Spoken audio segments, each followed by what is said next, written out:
Hello, everybody, and welcome to the special business meeting for the District of Squamish for Tuesday, January 30th. As always, we're gathered today to do our work on the traditional and unceded territory of the Squamish Nation. Please be advised that this council meeting is being live streamed, recorded, and will be available for the public to view on the District of Squamish's website following the meeting. If you have concerns, please notify the corporate officer present at the meeting. Could I have someone move adoption of the agenda, please? Moved by Councillor Stoner, second by Councillor French. All in favor? Motion carries. Thank you. So our first order of business is consideration of the development permit number DP 585 for 38201 3rd Avenue, the Three Summits. And I will turn the floor over to staff to introduce themselves on the topic.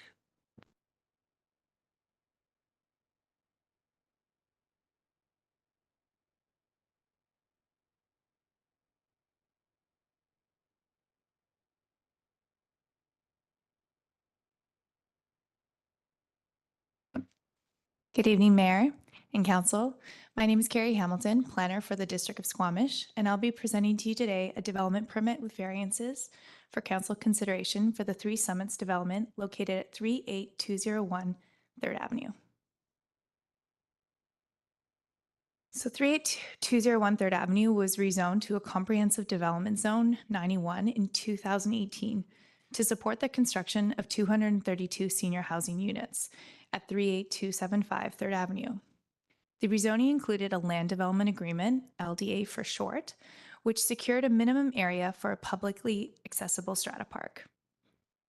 The development permit application was made in 2022 and was brought to a committee of the whole meeting in February 2023 for preliminary review and minor LDA amendment to support a sales center on the site.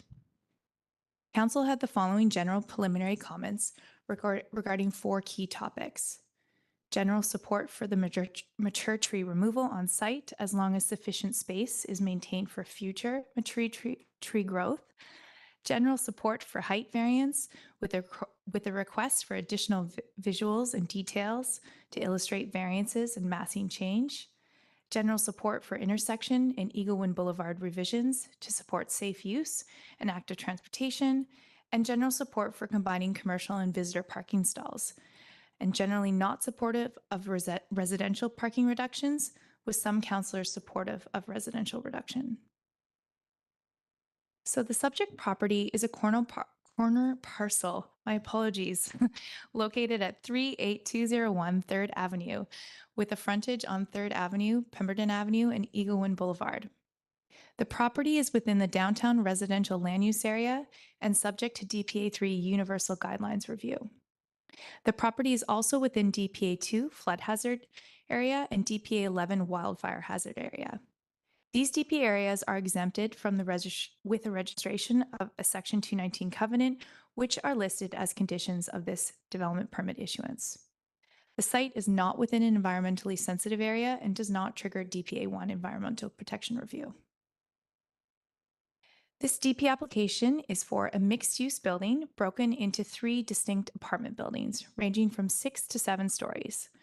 The ground floor offers close to 2,000 meters squared of commercial space, meeting the 10% employment space requirement. The development supports a total of 204 residential units. Almost all units are designed to meet adaptable dwelling unit standards, with 20% 3 bedrooms and 20% 1 bedrooms. The 3 residential buildings are connected by a central courtyard space that connects internally and to the street at 3 corners identified by the red arrows on this plan. The development is providing, as required, 1,146 meters squared of publicly accessed strata park at the corner of Eaglewind Boulevard and Pemberton Street, and this is outlined by the green circle on this plan. It's also providing 408 meters squared of private indoor amenity space, outlined by the yellow circle on the plan. Hidden into the interior of the development is a 3-story parkade with 1 level sunken into the ground, housing a total of 400 parking stalls. The application includes 3 variances for height, entranceway and canopy encroachment, and shared parking use, which I'll provide more detail on in the coming slides. The original height and massing proposed at rezoning consisted of 2 buildings and a public park space connected to a strata courtyard. The massing included 1 floor of commercial, 5 floors of residential, and a 2-story parkade. At DP, the massing of the building and orientation changed slightly by shifting the building massing, as seen by the arrows, and proposing an opening at the southeast corner, shown in red dashed lines. The openings breaks up the building into 3 distinct massings in keeping with development permit guidelines.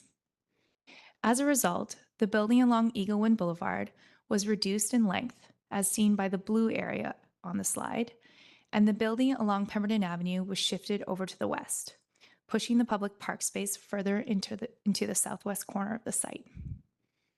The shift in building massing and a desire to keep housing units and a varied roofline in keeping with DP guidelines resulted in a variance asked to increase building height from the approved 22 meters to 22.95 meters. This increase can be seen by the area in green on the slide and also articulated in the architectural package. In keeping with advisory design panel and initial committee of the whole comments, upper story massing was reduced along the park southwest corner and 3rd Avenue northeast corner. The building proposes a quality cultured stone base, grounding the building while applying a lighter white tone to the top of the building to soften and bring dimension and depth to the overall massing. Glue lamp beams and wood soffits are proposed to bring further softness and natural tones to the building in keeping with DPA 3 guidelines. Prominent entranceways are proposed at each of the building street frontages. The entrances encroach into the building setback more than is allowed in the zoning bylaw and require a variance from 0.91 meter encroachment to a 2.85 meter encroachment to support this design. This TP application falls directly outside of the downtown parking requirement. The development is proposing to meet the required off-street parking requirement for 347 residential stalls, with 349 proposed, and is seeking a variance to allow for the required visitor stalls, which are 51, and required commercial stalls, 40, to be combined and shared. If supported, the total parking delivery for the project would be 400 stalls. Staff are supportive of the compliance to residential parking regulations to address the existing public parking concerns in the Eaglewood neighborhood, and are supportive of the variance for shared use of visitor and commercial stalls, as typically the 2 uses have peak usages at different times of the day.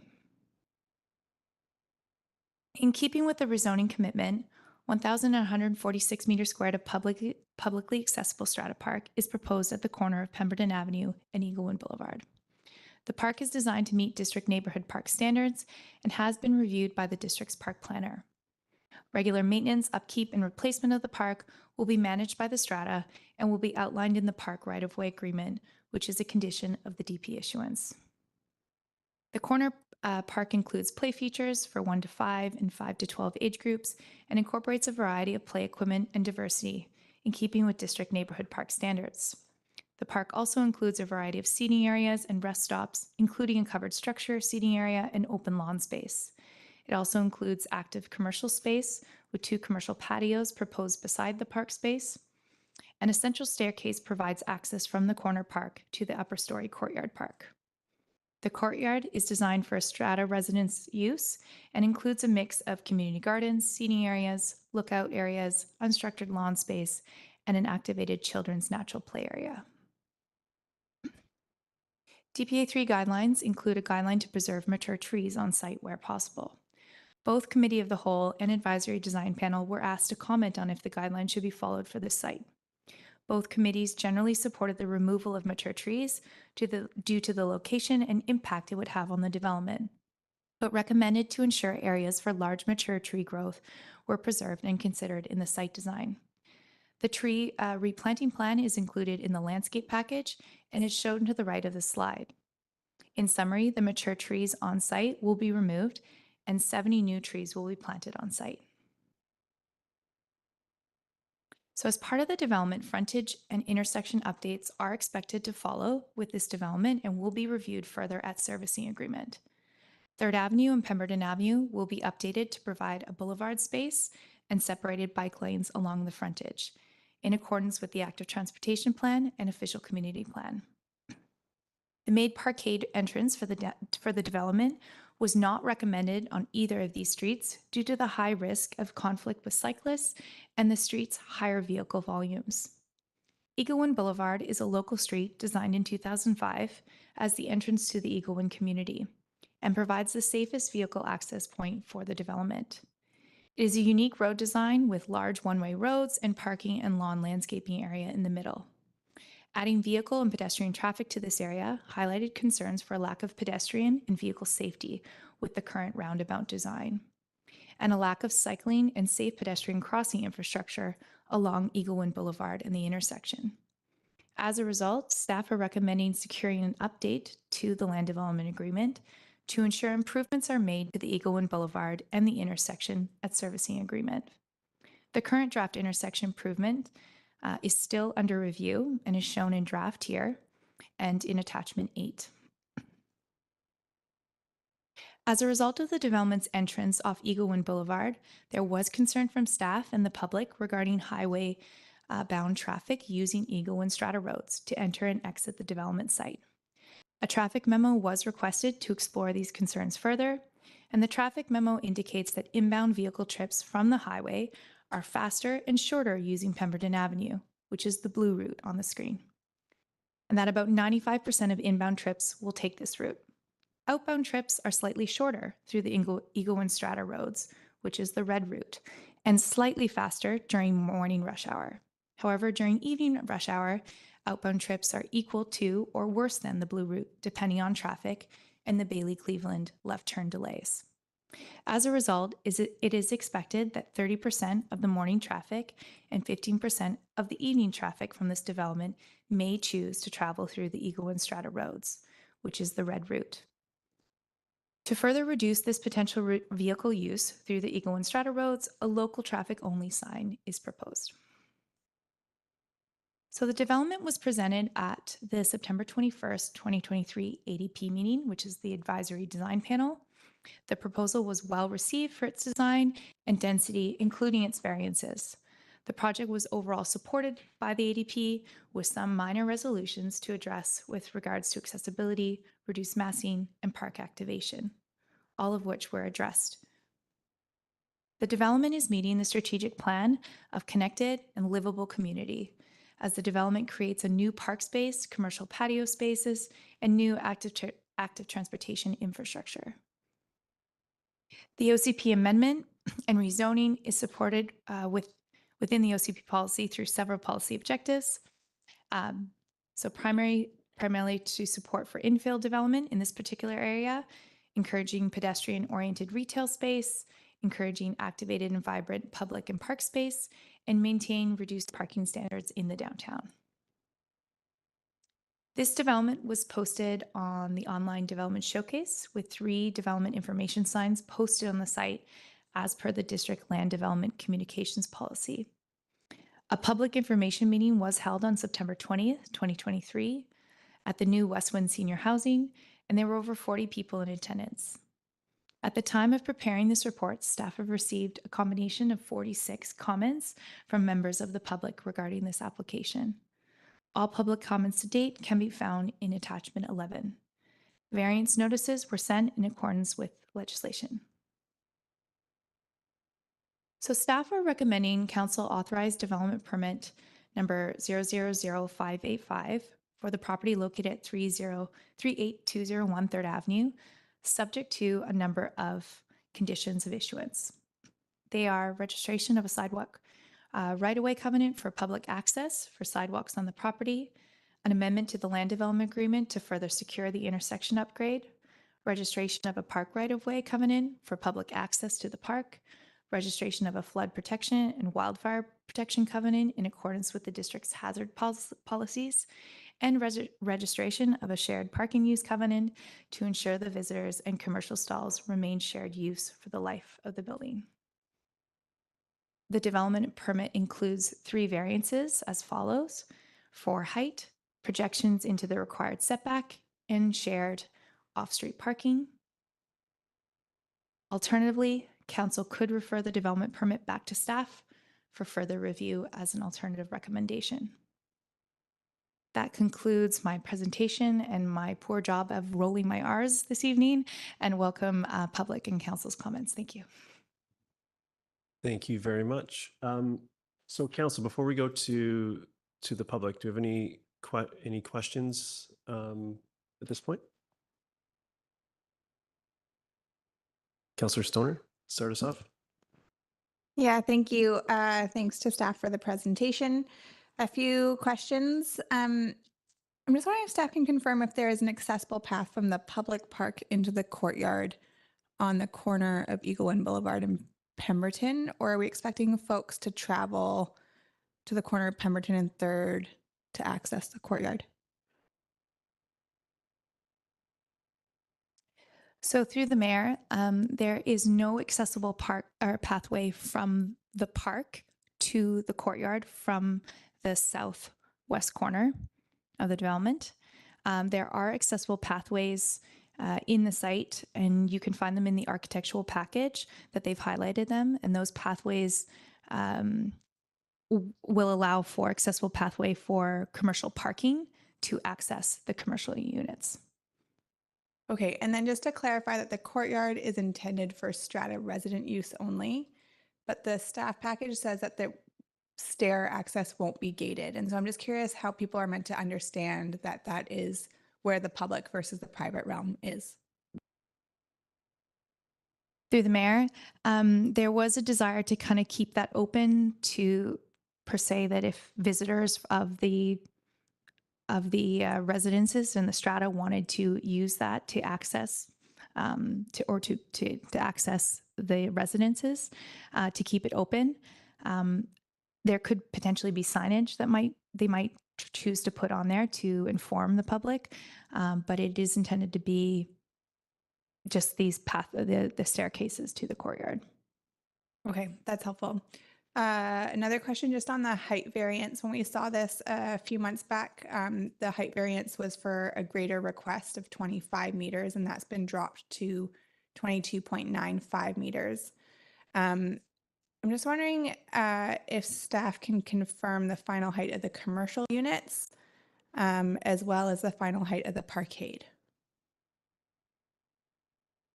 Through the mayor, I don't have the exact heights of the commercial units on me right now, but we can come back to confirm that. But what I can confirm of why that change occurred is that originally the application did have an elevated access to the commercial units. So you had to walk up staircases and ramps to get to the commercial units. And what we asked for is that streetscape and commercial streetscape to be reduced to the streetscape level to avoid having staircases and ramps. And as a result, the parkade actually sunk further into the ground to create that, which is why the whole building shifted down and the request of the variance is actually reduced from 25 to now 22.95. And I can confirm that the parkade, we do have a requirement in our zoning bylaw that it meets 2.3 meters clearance to allow for these larger vehicles to park in this parkade, and they are meeting that requirement. Okay, that's super helpful. Thank you. And then one last question for now. I'm just wondering if you can speak to how the intersection at Cleveland and Bailey is being addressed in some of our larger master planning process. I suspect through some of the comments that I read that we've received to date, if more folks are going to use kind of that Route 2 option, the red one that you presented, we already know that intersection is challenging, and there's other developments in this area. And so I'm just curious on a broader perspective. I don't think it's necessarily specific to this DP with variances, but it'd be helpful to know how we plan on addressing that over time. So through the mayor, the traffic memo was intended to address the community concerns about that use. And what the traffic memo found was that there was reduced not as many vehicles that will be choosing this route. So there's a small percentage during the AM, 30%, and 15% during the evening. So not a huge impact to that intersection. But we did not ask them to do a full traffic impact assessment, as we are, that intersection is currently being reviewed under the downtown entrance study that the district is doing. And we are also reviewing some upgrades to that development through another rezoning, which is along Bailey Street as well. And just on that point, before I go to Councillor Anderson, if there's upgrades considered there as part of another development, would that change the time? Like, how do we sort of figure out what is the appropriate snapshot in time to take when we're making assumptions around traffic flows, like the traffic memo? So, good question, Mayor. And this is a development permit. So rezoning would have been a great time to kind of review the impact of the density. At the time of rezoning, they had expected, I believe, 194 units. So we've already approved that kind of density for the site.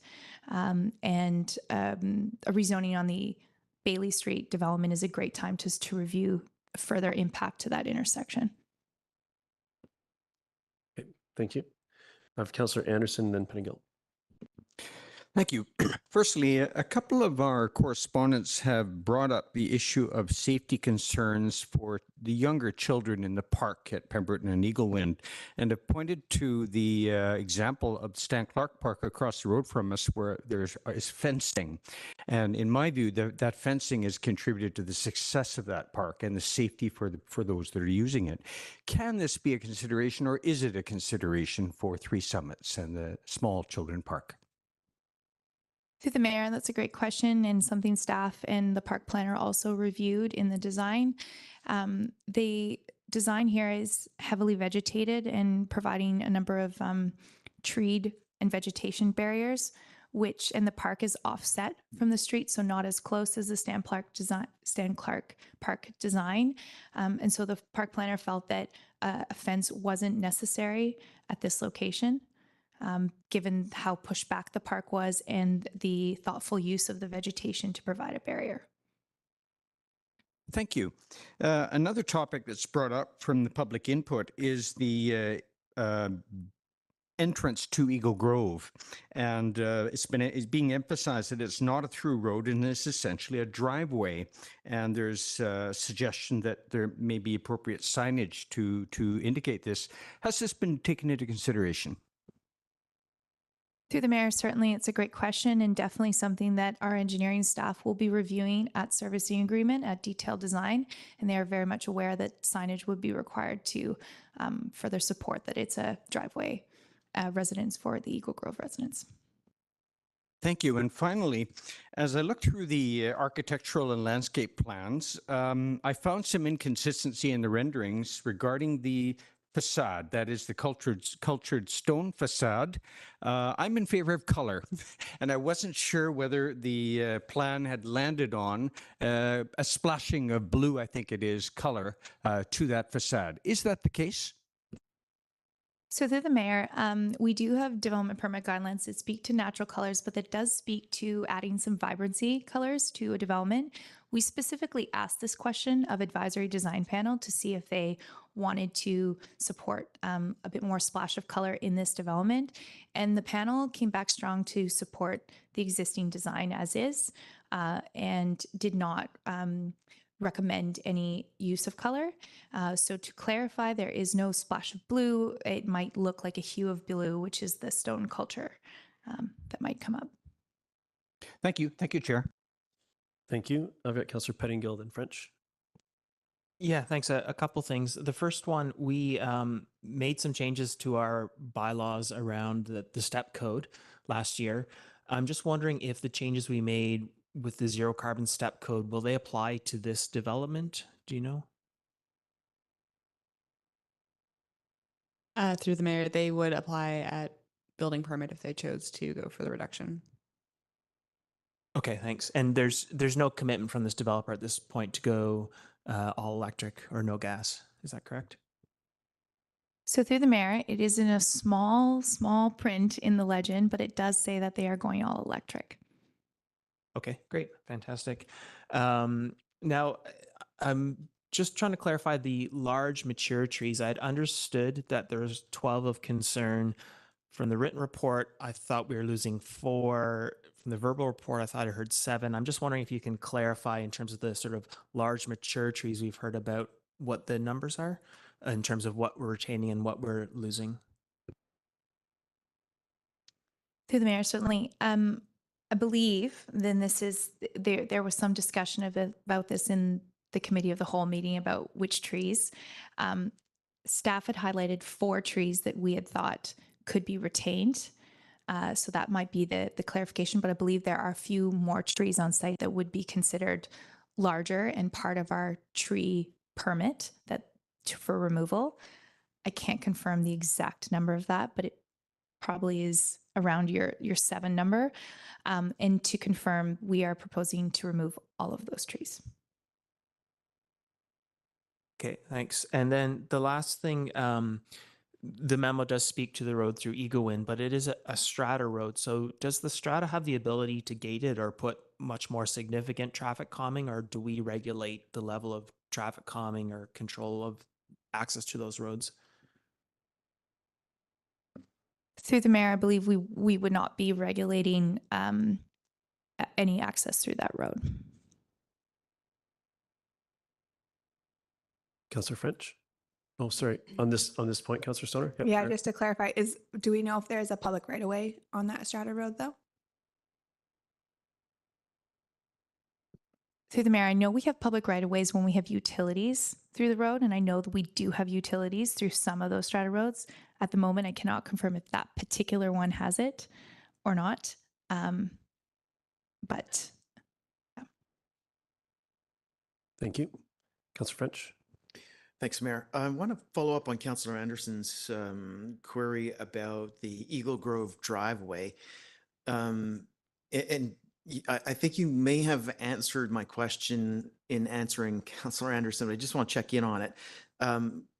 That would be a private driveway. So in the additional work that you indicated is one possible scenario that the conclusion could be it's up to the private landowner to put up their own signage that talks about the private driveway?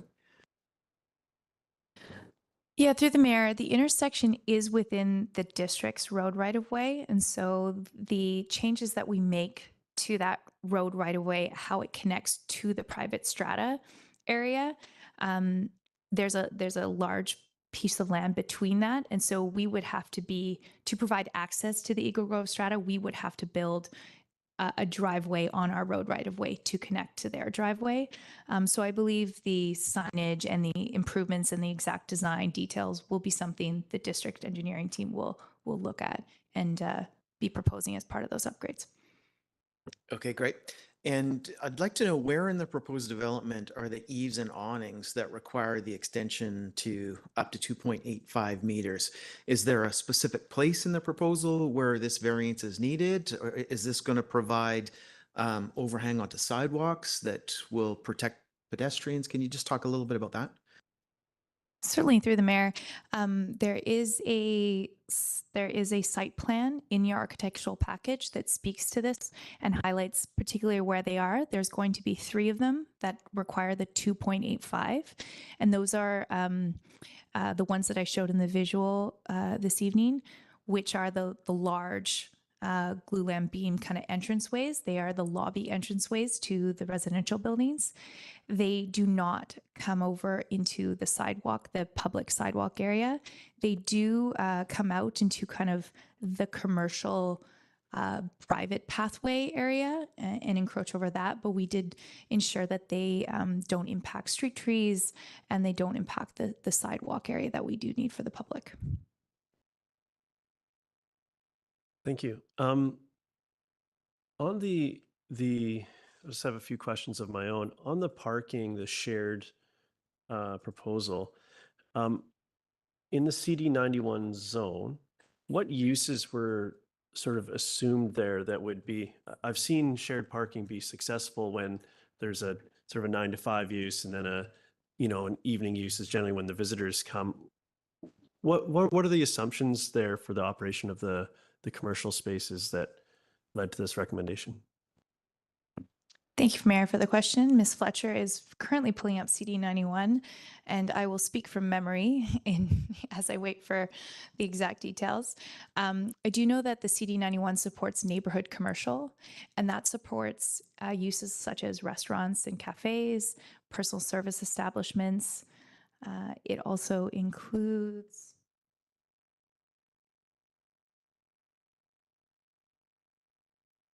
fitness center, pet grooming, artisan, arts and culture, assembly uses, business services, educational services, and institutional indoor recreation. Thank you. So some of those uses, the restaurant use, education services and their fitness center, those are things that seem to have volume sort of in the after work hours and sort of the visiting hours. And I just wonder, so I'm thinking about, I know this is on the edge of the downtown parking standard, so I'm sort of reconciling that fact that they're far exceeding the downtown standard, even with this reduction. But I'm wondering around, like, is it up to the strata then to enforce whatever parking restrictions they're going to put on the commercial use or the visitor use? Because normally you're going to have a 2-hour sort of piece for a commercial space, something like that.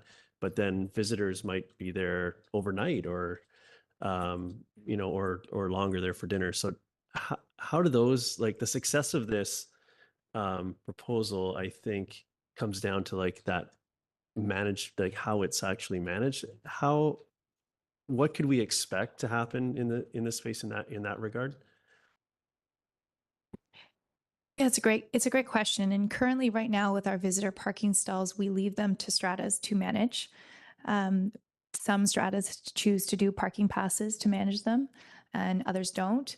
We have not stipulated in this covenant that we're suggesting that they have to have a management plan that way, but we have stipulated that you can't have commercial parking signages which is what we also sometimes see in these stratas saying this parking spot is reserved only for this commercial tenant.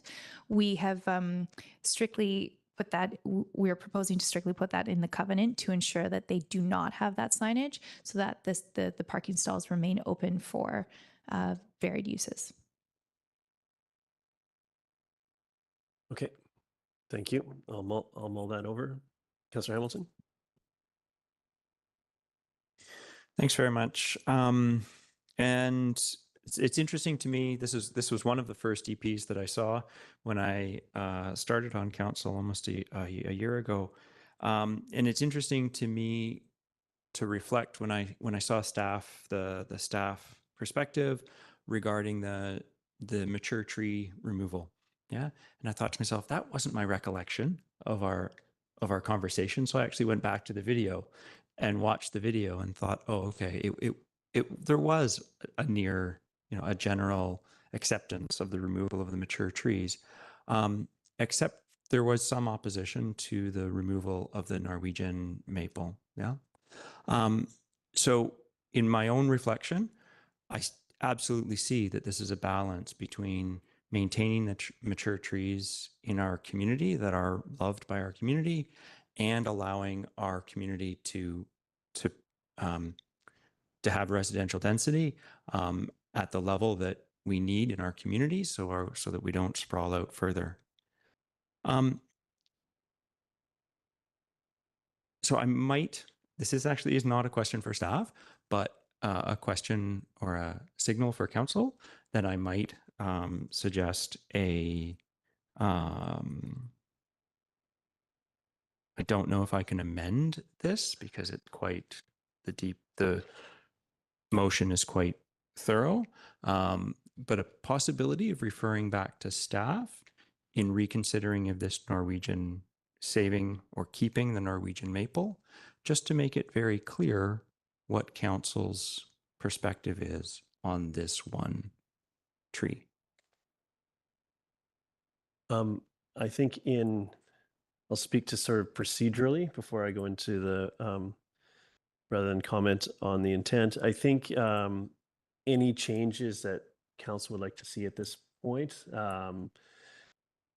would be a refer back to staff to see how they can be incorporated going forward. So that would be the direction that I would suggest. So if I wanted to understand the perspective of all of my council colleagues, I could propose a motion to refer back to staff to reconsider the keeping of the Norway maple. Is that correct?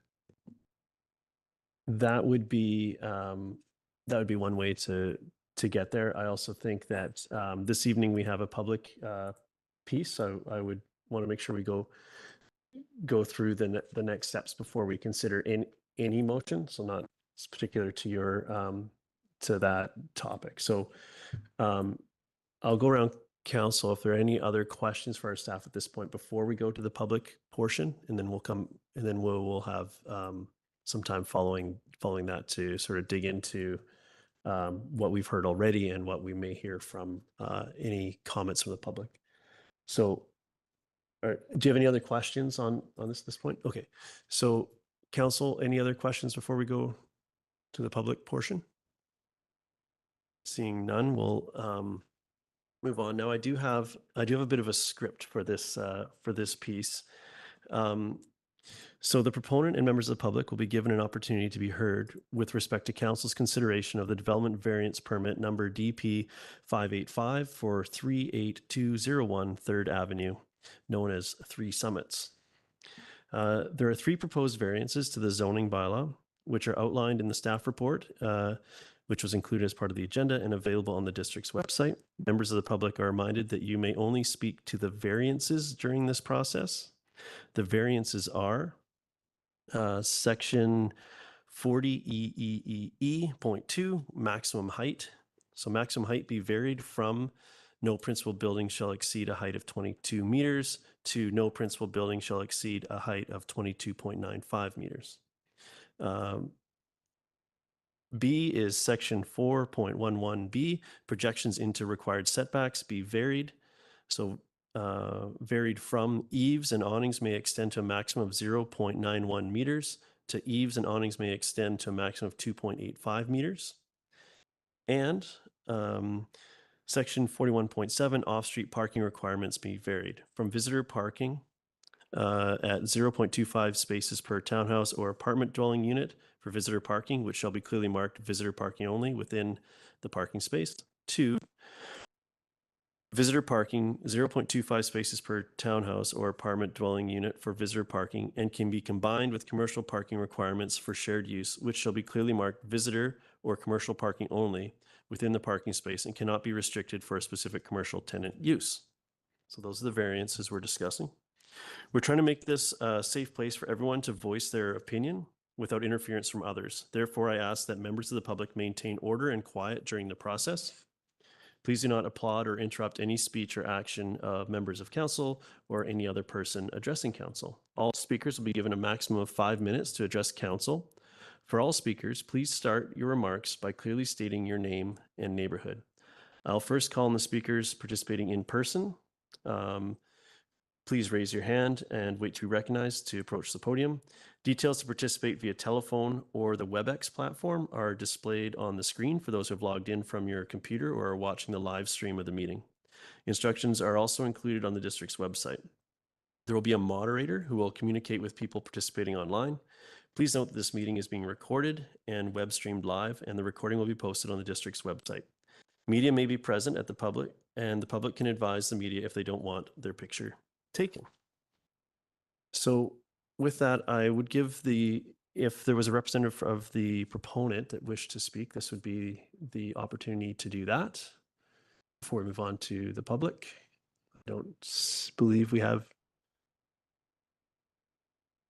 I'm looking to our moderator. Thank you, Mayor Herford. There are 2 people online, but neither have their hands raised. Okay, we'll start in the building then. Yes, sir. I can just see your hand. Please approach the the podium, and our tech folks will turn the mic on for you. And if you could start by stating your name and your neighborhood, and then you have 5 minutes to address council. Hello, my first time at the Squamish Council, so great. And I voted for some of you. My name is Rob Bakewell. I live across the street from the proposed development, and the variance on parking, that's good. The variance on the rain protection for people coming into the building, that makes sense. The only thing that wasn't clarified is why the building, which I think is 2 stories too high anyway, is raising from 22 meters to 22.95, which is 72 feet to 75 feet. Did the developer give any reason for that? Because I lived in Falls Creek and I watched them disappear the mountains on me in Vancouver, and I would hate for that to happen here. Thank you for that. And just That's a bit of coach. One of the things that was left out of my script is that this is your opportunity to make a submission to council. And then after a few speakers, council will pick up if there's specific questions we'd like answered, just so it doesn't turn, the aim is so it doesn't turn into a question answer or debate about that. But we'll absolutely, I feel like we'll pick up on that. So it's more of an existential question about what kind of town we want. Big changes, even in the few years I've been here, and projecting out what the changes will be. That's all. I just wanted to know why the developer wanted to raise the height up a little bit. Thank you for that.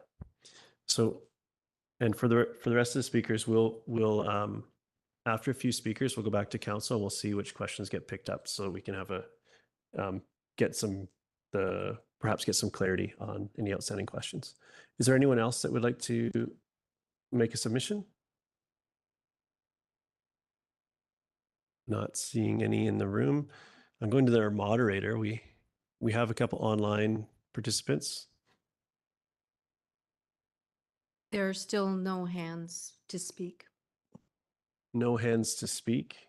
Anyone else in the audience before I go back to council? So, oh, yes. Please approach the podium.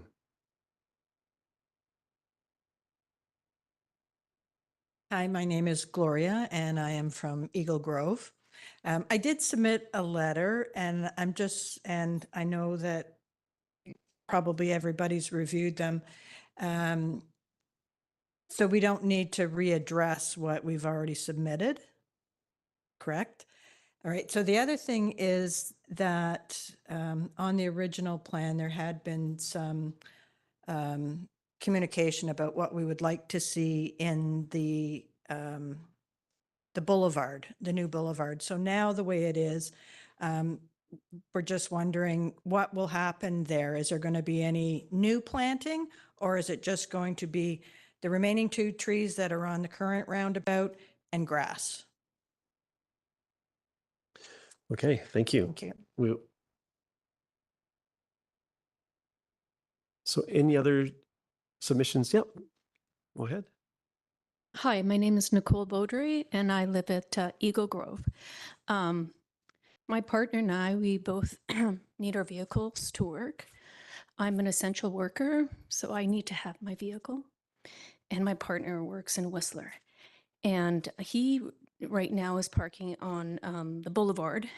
Will that be disappearing, or that's my concern? So thank you. Thank you for that. Okay, so council, we've heard a few questions. I'm going to start with, I'll start us off with, can we go through the height rationale one more time? I know it was in the presentation. I know it was covered in the presentation, but just to make sure that we all grasp what's happening there.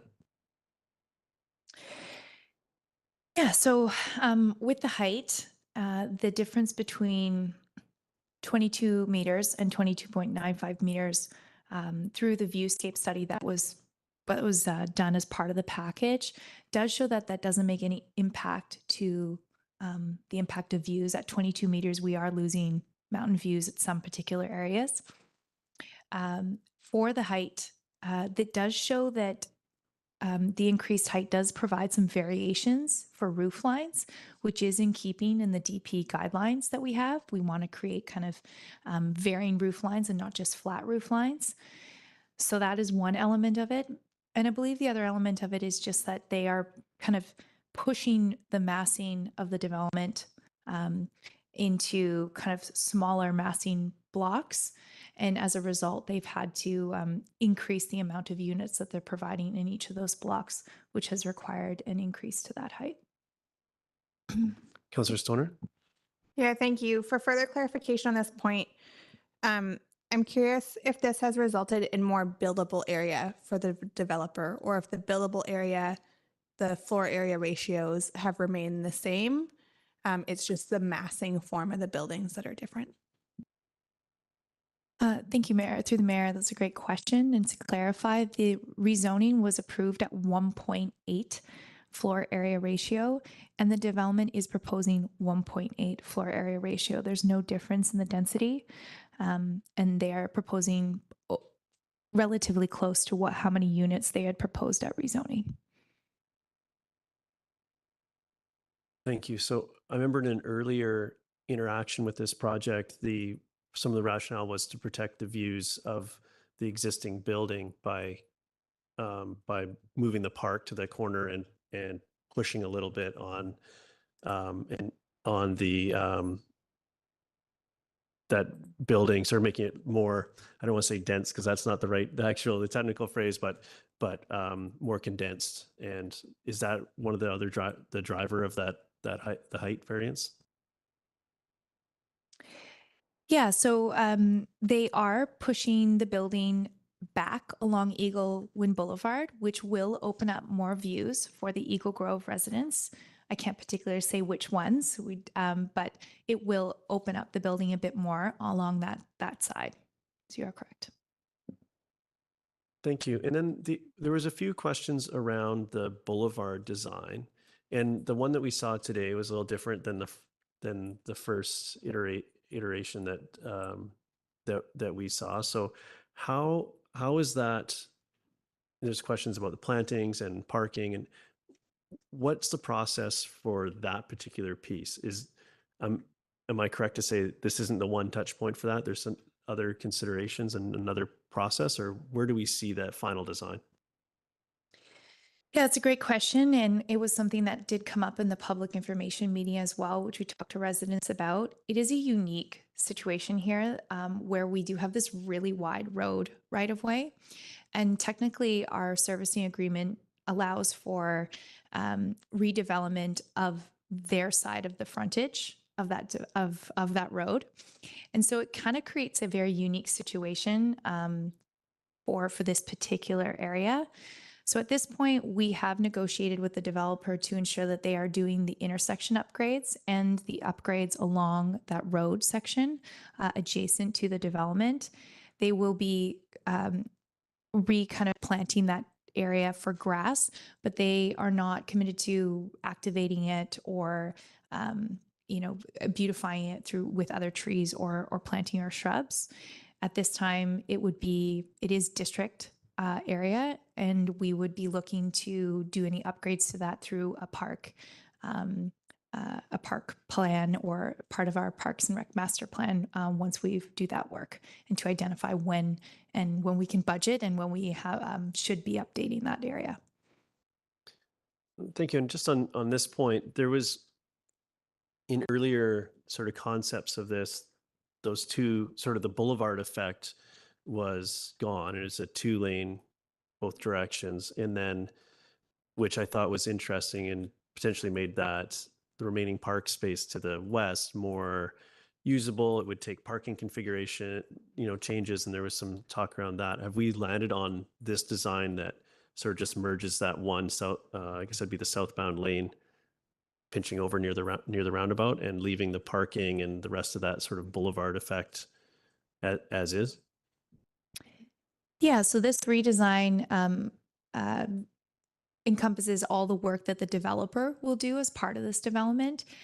It will allow the district, should in the future we want to use that other lane and redesign the space as we had originally looked at. If we wanted to spend the money to do that, to create bigger park space, we could.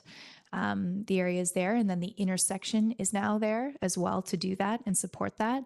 But right now we didn't have we weren't able to negotiate that large of an upgrade to the space.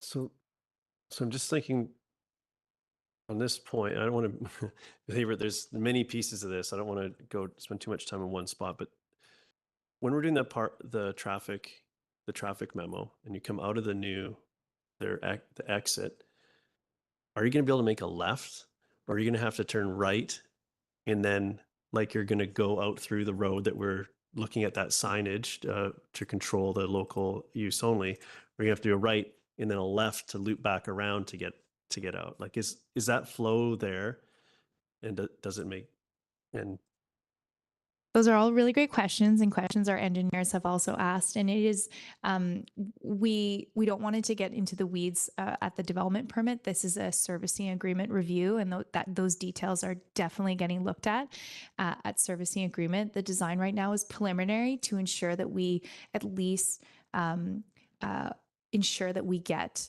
the upgrade to the intersection and upgrades to Eagle Wind Boulevard, but those specific details will definitely be reviewed at servicing agreement, including the final details of where the grass is going to grow, where the sidewalk is, and those will all be reviewed in detail by our engineers, which will be asking those really detailed questions around how parking exits and enters the site. I appreciate that, I think there's curiosity, and rightly so, from the public on this particular piece, and this is the one touch point that we have. So how do we set the parameters that the engineers will take to execute? To me, that left turn out of this development is crucial to making having that left turn available out of the development to head southbound.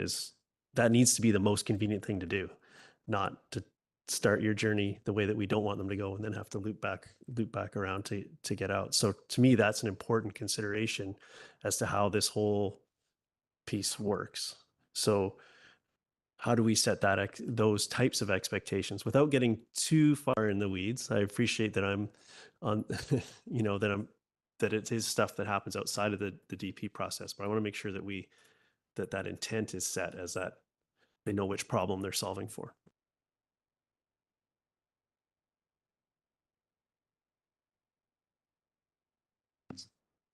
My only suggestion with this is to provide particular wording about that concern within the one of the clauses for DP issuance, which is the amendment to the land development agreement to secure a new provision under works and servicing agreement, and a Schedule D to secure a draft plan and conditions.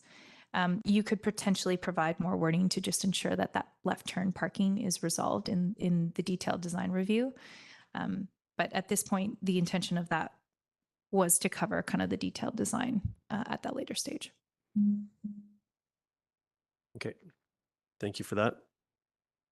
Are there any, so I'll go back to the public and to the folks online. Have any of those online or on phone folks raised their hands yet? Nope. Bit of a housekeeping note, Councillor Greenlaw has joined us. She's on, we have her voice, but not her face. She's on her way back from another engagement. Is there anyone else in council chambers that would like to make a submission on this before we move on to resolutions? Oh, Mr. Valniscus, good to see you. Thank you, Mayor. Not a submission, but maybe just a little bit more context for council as it pertains to that Norwegian maple. So it is something that staff had spent quite a bit of time working with the applicant to see if that's possible to retain at the beginning stages of the application. And as Councillor Hamilton noted, we talked about it at the committee of the whole meeting. For context, I believe the developer is proposing to replace that maple with 3 mature maples. So they obviously won't be of the same size, but there will be 3 mature maples. And the other piece of context is that if we were to go back to the idea of trying to retain that maple, it would require a significant redesign of the project, the courtyard, the parkade, the probably the corner park as well, because things have to fit on site a certain way. So just want to note that it wouldn't be it's unlikely to be an easy task. So just for context, thank you. Thank you for the context. So if there's no further comments from the public, we'll close this section of the evening, but we'll go to Councillor Stoner. Yeah, I have a few outstanding questions. I'm wondering if staff can just speak to, so there's a section in our development permit guidelines 36.10A that reads, where there are multiple buildings in one development, individual building identity should be reinforced to provide variety in the built environment. And the staff's assessment is that this proposal meets that particular guideline. Can staff just speak to their rationale as to how they see that what I would say are otherwise fairly similar 3 buildings would meet that guideline? Yeah, through the mayor, the building along Pemberton Avenue is actually 1 story lower and is scaled to kind of provide a bit of diversity there. They've also made some reductions in their massing at the building ends with variations. You're correct that the materials itself are quite similar. Guidelines are intended to they can be interpreted to materials or to building massing, and staff kind of interpreted to provide that bit of diversity on the ends and that reduced building along Pemberton to comply with that guideline.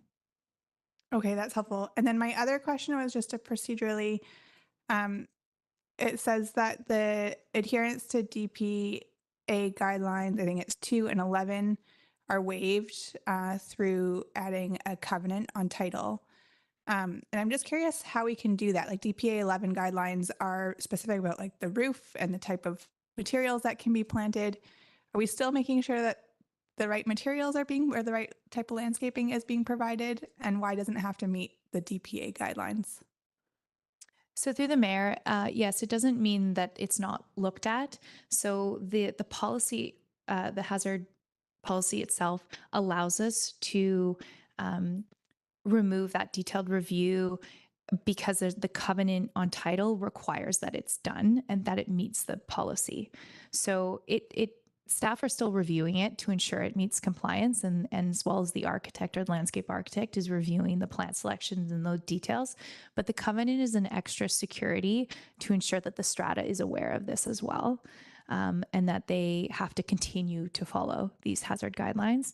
And just to clarify, the flood hazard report is done for this project and has to be reviewed by district staff and is approved and attached as part of that flood covenant too. So it's not just an exemption. It just means we don't technically review it in today's meeting. Thank you for the detail. Okay, thank you for that. Councillor Pettingill. Yeah, thanks. If I take a simplistic view of the diagrams, it looks like we have 2 floors of parking below flood construction level and 1 above. And so in my mind, I'm thinking, oh, well, that's a floor that could be housing instead of parking. Is that theoretically possible, or is it's a little bit hard from the diagrams I'm looking at to tell if that sort of 3rd level is actually underneath the central courtyard, or if that, technically could be available for housing?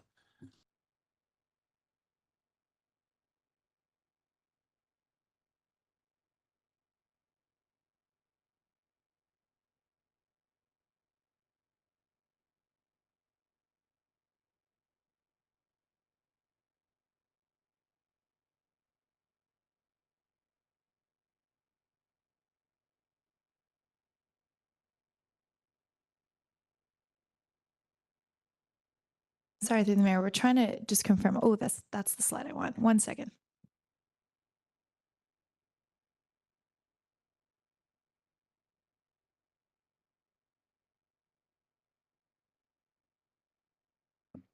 So through the mayor, for the question, the 3rd layer, so the let's say the bottom parking level is below ground.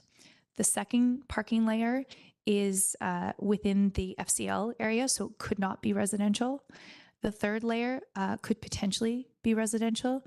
You would have to remove the whole level because the courtyard is also on top of that. So if you did want to have courtyard, you could potentially put residential units along that perimeter, but it wouldn't be residential units for the whole parkade area. I hope that answers your question. Thank you. Okay, Council, we have recommendations before us here. Councillor Stoner, yeah. So I have one additional question.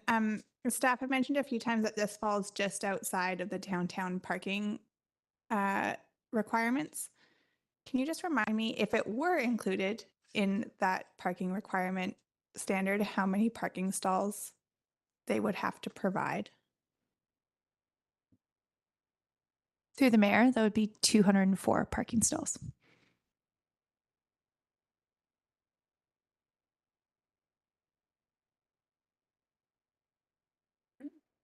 Council, any other questions? Councillor Greenlaw has joined us. Councillor Greenlaw, do you have any questions on this? Yeah, go ahead. I'll unmute her just in case she's not able while she's in her car.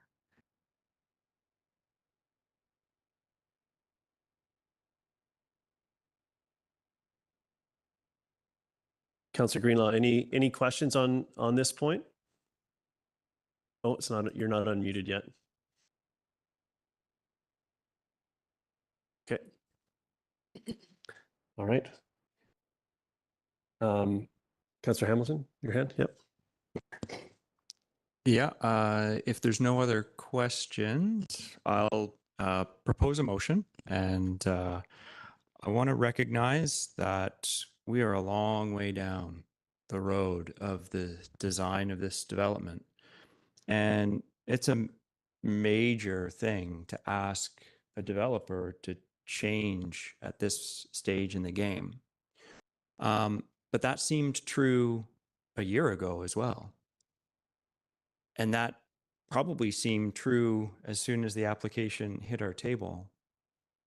So at what point do we balance the OCP guideline or OCP policy 1020E, which asks us to protect mature trees and vegetation, with our OCP 12.6 residential infill? This is the balance we're making, and the argument that we're too far down the road is hard for me to digest because it almost always feels like we're too far down the road to make a change like this. So I want to ask my staff, my council colleagues, to make an explicit decision on this one issue, on this one residential development that will have a very significant impact on this development, but could perhaps signal to future developments that we do value mature trees in our downtown area and that they need to take them into consideration from the start of their development plans.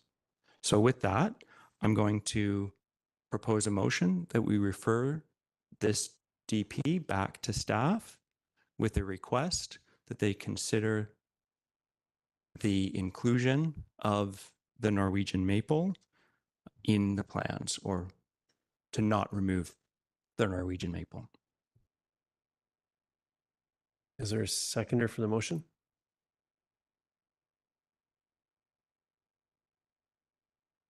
Councillor Stoner seconds for discussion. I feel like you spoke to it in your preamble, Councillor. Comments on this? Councillor French and then Stoner. Thanks, Mayor. I won't be supporting the motion. I too value mature trees, and I also value the need in our current housing crisis. We need more housing units. We need them quickly. And just don't feel we can justify holding up this project to explore the possibility of preserving this one tree. And one of the reasons I feel this way is because the landscape plan indicates 4 Norway maples. Mr. Valeniskis had indicated earlier that it was 3, but I double checked the plan and it's calling for 4. And the plan indicates the replacement trees will be 8 cm CAL. So I think that's 8 centimeters. I don't know what the CAL is. It's landscape jargon, I'm guessing. But some of the other trees proposed in the landscape plan are to be as high as 2 meters. So, based on the information I'm seeing in the landscape plan, the 4 replacement Norway maples are going to be substantial and will definitely have us remembering that prize tree that exists there now, which will be turned over to the men's shed folks to get turned into benches and other wood items to preserve the memory of that tree. Thank you. Councillor Stoner. Thank you. Through the chair, appreciate my council colleagues' direction on this. Although I won't be supporting the motion on the floor, I do think we had a detailed conversation about this almost a year ago. While there was some mixed opinions around the table and we heard a lot from the community at the time, I do think that we did our due diligence in weighing the pros and the cons and providing direction to staff and to the developer to move ahead. I think one of the challenges is that we do have conflating policies at times. That's the nature of the work. I think for me, undoubtedly, mature trees are critical and important. I think we need to be clear in defining for what purpose. Is an isolated mature tree in the middle of downtown is not going to provide habitat value. It's not going to provide environmental value. It'll provide health, wellness, and some shade. And I think a replacement value of, what was the replacement, 8 to 1, 4 to 1, is relatively high in trying to address the unintended consequences of losing a mature tree. And so for me, I think that that is a reasonable place to go. I also think that we are doing work currently in assessing our urban canopy. And for me, that broader work in terms of figuring out where these mature trees are most valuable, where we want to keep them over time, how we create that canopy in the downtown core through our replacement plantings is a better way to move this work forward than to withhold or delay this particular permit. So that's why I won't be supporting the motion on the floor. Thank you. Thank you, Councillor Stoner. Councillor Anderson. Thank you. I too will not be supporting the motion on the floor. However, I wish to raise an issue that hasn't been addressed, and that is that the Norway maple that is there today on Pemberton Avenue is a heritage tree. And we are discussing within our district a future heritage policy and a heritage commission. And this tree is definitely would be a candidate for consideration under that future policy, for the reason that the tree was planted to commemorate the achievement of Squamish delivering finally a seniors housing project, a long-awaited project by the mid-70s when that tree was planted. And there was not only grants involved, but there was community fundraising. And the organization that planted the tree with Art Reynolds representing the Seniors Housing Society was the House on Fall Fair Association, which is one of the groups that donated money towards the achievement of this seniors housing complex, the Manor and the Cedar. In fact, my mother was one of the tree planters. But I just point this out as that there's also heritage value in trees, and I'm not in support of saving mature trees simply because they're mature. This tree, for example, is about 45, 46 years old, which isn't that long. Trees grow and they have their age. So I'm not concerned either with the idea of planting Norway maples because this was the tree that was that we lost or will lose, but that we do aim for quality and best standards in our landscaping plan. That's the point. But the other aspect is heritage, and it will come before us in future, something for us to consider. Thank you. And other comments? I'll venture. Oh, yeah, go ahead, Councillor Penigal. Yeah, to be honest, I'm a little bit torn here. My recollection from our discussion was that we might retain some of the mature trees. I'm not necessarily, we may have to be flexible on which one. So it's a little bit disappointing to hear that we won't be retaining any of the large mature ones. I think it does take trees a while to grow, and so I'm somewhat heartened by the fact that there's plans for larger trees to be planted, but it takes a while, and we're in a time where we can't really afford to be without trees. But we are also in a housing crisis, and we did have a fair bit of discussion and differing opinions on what we're willing to compromise and give up. And so this may be a tough but necessary compromise. I think there are some other compromises we're making here that I'll maybe speak to in a next resolution. But yeah, I'm still thinking on this one. Thank you. Councillor Greenlaw, would you like to speak on this? And I just want to take a moment procedurally here for Councillor Greenlaw, who's participating online. If you silence during a vote is a vote in favor. So we need to hear if you oppose, you'll need to vocalize that. Otherwise, it'll be assumed that you're in favor of whichever motion we're discussing today, including this one. So with that said, Councillor Greenlaw, any comments on this? Not yet. I'll venture my own and I'll leave space to see if she would like to chime in. I think when I think about all the concerns that we've heard here tonight, Councillor Greenlaw, I'll just have my comments and then I'll go to you. When I think about all the comments we've heard here tonight and the concerns around, earlier we heard around viewscapes and around how the intersections work and all these other, all these pieces that are all very important considerations.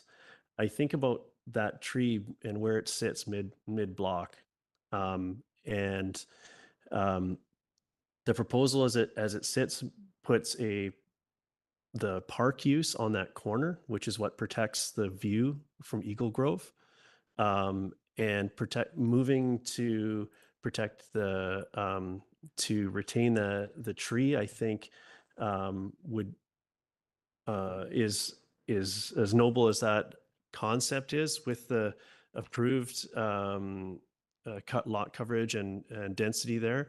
I think you would see a building occupying the park space and thus really negatively impacting the viewscape of the overall. So I think on balance, with the mature tree plantings going in, I think I'm comfortable with moving forward with this as presented, and I think that over 70 new trees will be planted on the site. They will take a while to mature, and that tree, as we heard, was planted to celebrate the realization of having a seniors facility. And I'd like to remind everyone involved in this that this is also achieving and celebrating the new seniors facility we have at Westwinds, and some sacrifices we made, and some new trees are going to be planted and some new housing provided both in that seniors site that this whole piece was part of. So I won't be voting in support of the motion for those reasons. Councillor Greenlaw, are you there? I am sorry. I can't really. No, you're touch my doing phone. great. We can hear you now. Go ahead. Okay, good. Yeah, I'll be speaking in support of the motion. I do think that if we have regulations and guidelines, that they should be adhered to. I also think that it sends a message to future developers that we do take our guidelines and regulations seriously, and that yeah, they need to be accounted for in design. Thanks. Okay, thank you. So with that, I think everyone's spoken to this. I'll call the question. All in favor? And opposed? Councillor Anderson, Pettingill, French, Stoner, and Mayor Herford opposed. Motion fails. So now I'd be looking for, we have recommendations before us, and I'd like to move the staff recommendation with one change. And it's to just under section 1A, so the amendment of the land development agreement, at the end of that sentence, or at the end of that paragraph, it says at servicing agreement. I would add that ensure traffic leaving the parkade can make a direct left turn onto Eagle Wind Boulevard. And there'd be no other changes to the recommendations. Is there a seconder? Seconded by Councillor Stoner.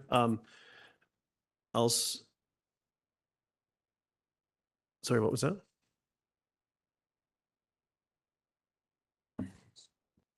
Through the mayor, sorry, I just want to make sure with that specific language, direct left turn, because it's a one way. I just don't know if we're going to be able to achieve that specific language, and I just want to make sure the motion our engineers can actually deliver on that motion. I feel so. I'll speak to it, and it'll cover that point. But thank you. I'll start. I'll speak to the motion. I'll start with the additional language. I think the left turn out of this, out of the parkade is incredibly important.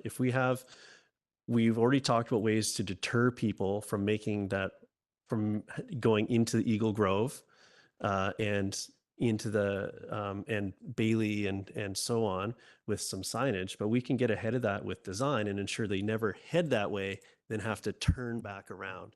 So in earlier design and recommendations around that boulevard design had the 2 lanes combined into 2-lane traffic and then a larger green space on the west side. That's one solution that I see, and that made the whole piece work for me in my mind with where the entrance is.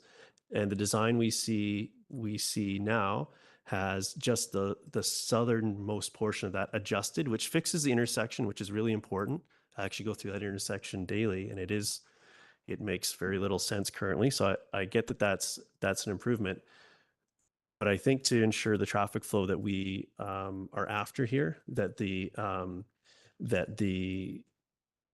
residents and visitors, we can train residents maybe, but the visitors, commercial use folks can make a clean exit from there. And the smoothest way for them to go is left turn southbound in a way to not interfere with the neighbors, to do our best to limit the impact to the neighbors.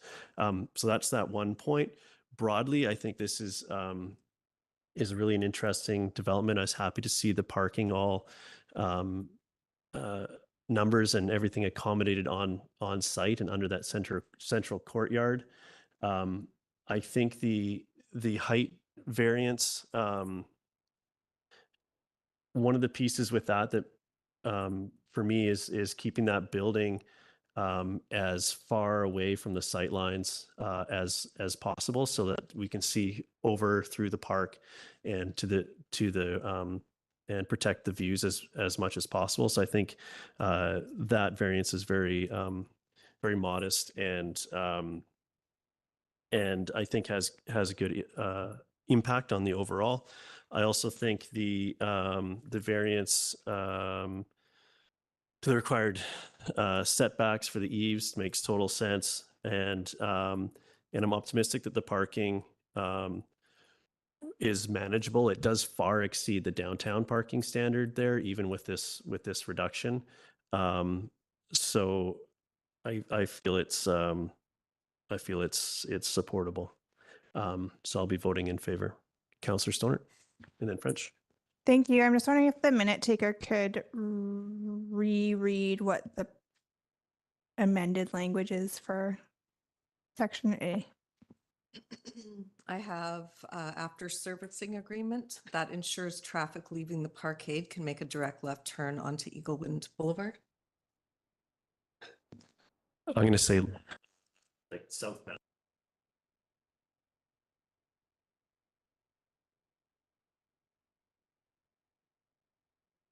speak to it, or do you want to mull that over before you?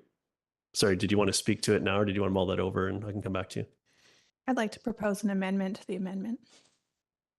Amendment to the motion. Amendment to the motion. Yeah, go ahead. Just to remove the word direct in front of left turn. Okay. I'll second that, or do I consider it a friendly amendment? I'll consider it a friendly amendment. With that, I will support the motion on the floor.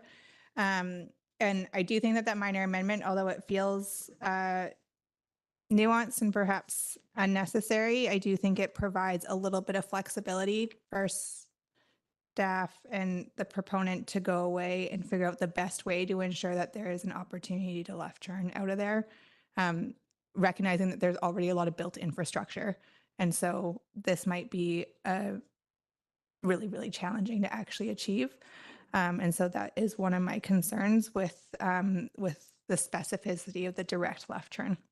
It may mean that cars will have to go in between the parking spaces that are there. So I will leave it at that. And generally, with respect to what is in front of us today with the development permit with variance requests, I'll speak specifically to the variances. For height, I do think that this is a reasonable request. It has not resulted in more buildable area for the developer. I think what is important is that it breaks up the massing of the building. It allows for different viewscapes and corridors, excuse me, and it allows for different opportunities for light to get into the building. And so I think that the minor height variance is supportable. More generally, just so folks know, we actually do have a limit on the height of the buildings that can be built in Squamish, mostly from a fire response. It's 8 stories is the maximum as per our zoning requirement. You can't build higher than 8 stories anywhere in the district of Squamish at this point. And so in terms of setting precedent, I don't think that this gets us very far. I think that it ensures that we have a nuanced way to address specific developments of this scale. Thank you very much. And provides a little bit of flexibility in the approachability of a building from the streetscape and how it breaks up the massing of a large building like this relative to the height. And I think that the less than 1 meter variance really will have a limited impact on viewscapes and on shadow, given that it was already going to be a tall building. With respect to parking, I think that, again, this variance is supportable given the location of the building. It is right outside of the downtown parking the downtown parking requirements. If it was within that boundary, it would be providing 200 less stalls. So I do think that it is providing sufficient parking on site. And I also think that with ongoing work within the district more broadly in terms of implementing paid parking, as well as eventually permitted parking, that will help turn over and ensure that there's better use of on-street parking and move folks to off-street parking. Finally, I do think that the canopy encroachments are minor and again, supportable in this specific request. So I will be supporting the motion on the floor. Thank you. Councillor French. Thanks, Mayor. This project is going to deliver housing that we need and needed as soon as possible. This development with these apartments will be just a drop in the bucket compared to the demand that exists for more housing in Squamish.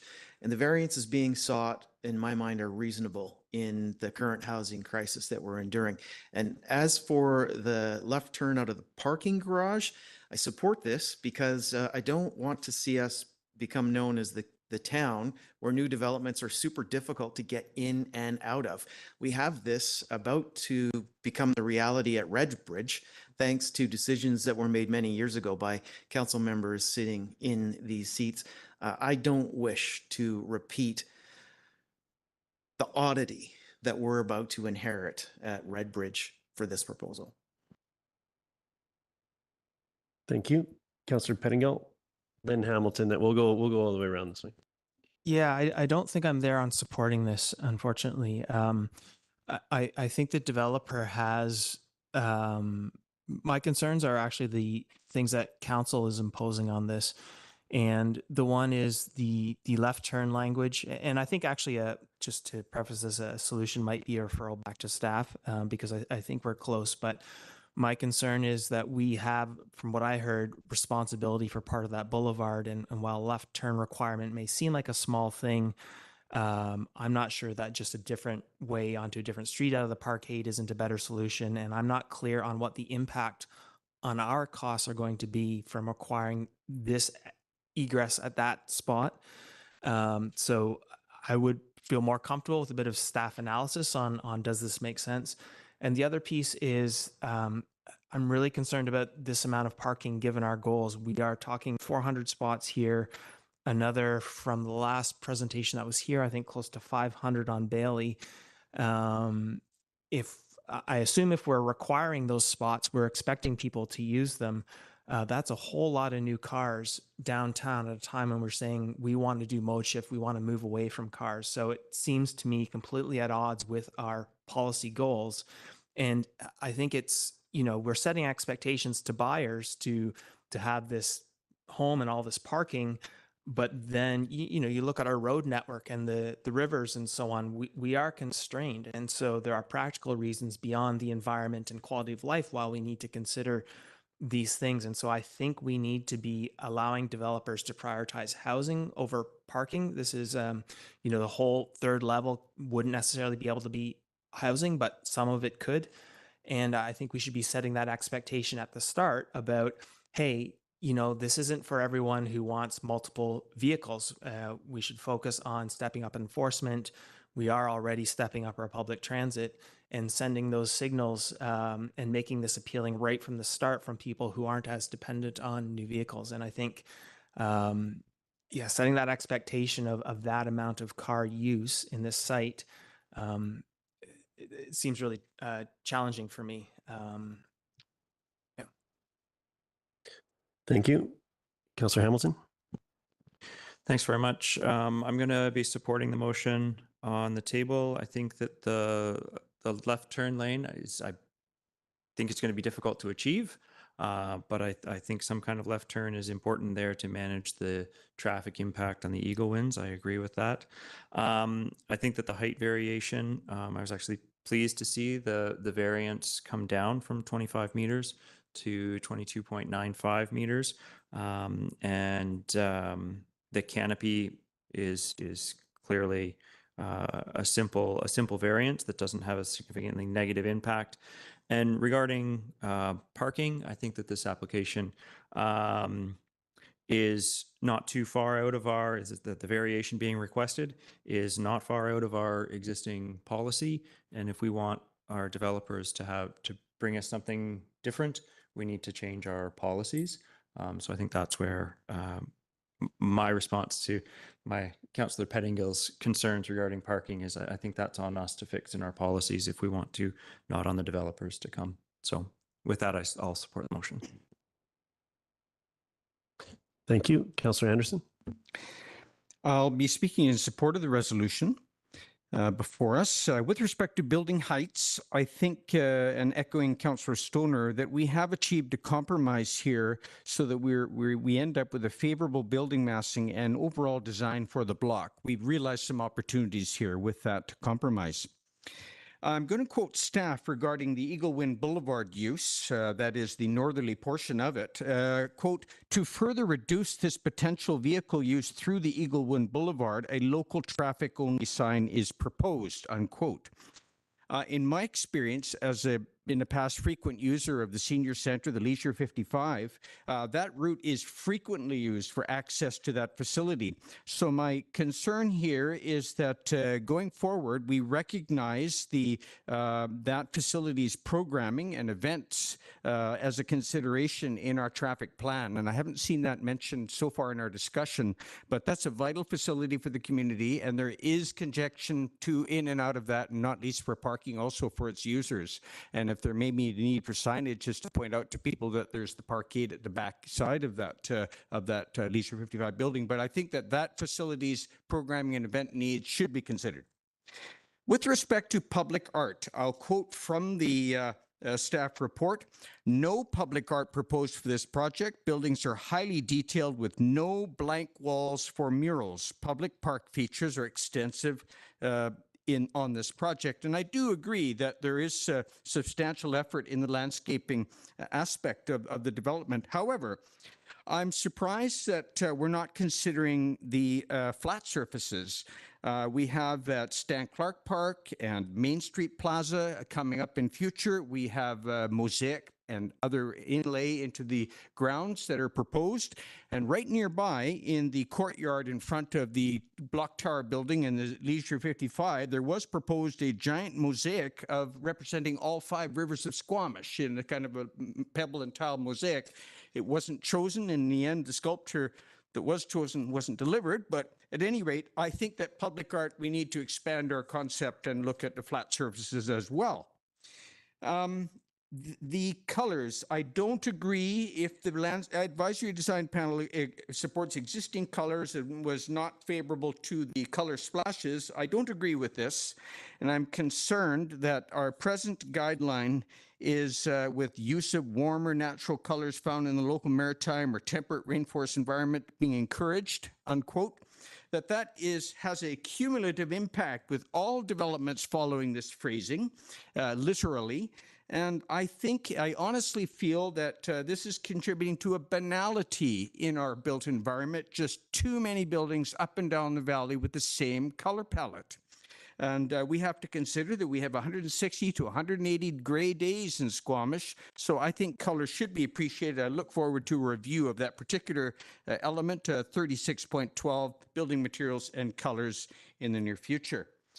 With respect to parking, there is a discussion of the downtown parking regulation, and I'd just like to pass on that I was a member of the working group for the zoning bylaw review in 2010, and the key discussion towards arriving at that current parking regulation was to give the downtown a level playing field vis-a-vis the malls.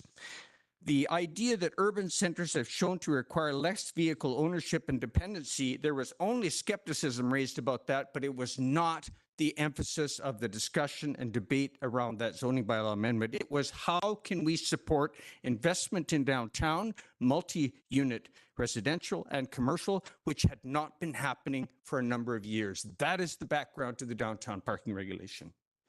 The report cites the council's strategic plan in one element or pillar there, connected and livable community. However, I believe that being prepared for the future should also be emphasized anywhere we're contributing substantial commercial use space.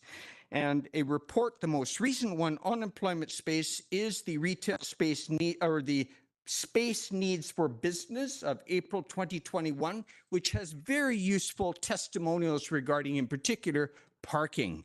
There is support in that report from 2021 on the part of local businesses which participated for shared use between staff and visitor parking. Hopefully this will work, but I feel that it deserves a look. It was a useful report because it had a number of participants and testimonials and interviews.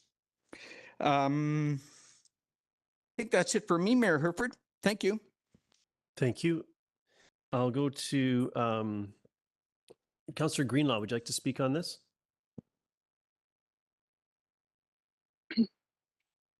Sure.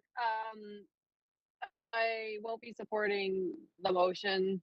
I just don't think it's enough of a net benefit to our community.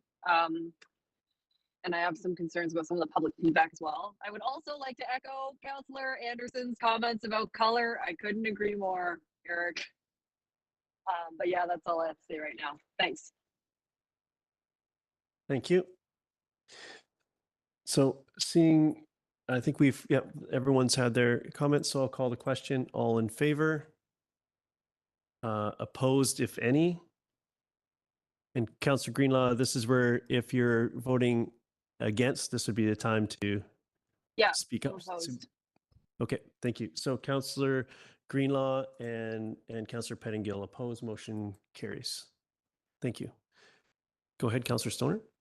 I'd like my council colleagues to entertain a subsequent motion. Let's hear it. Go ahead.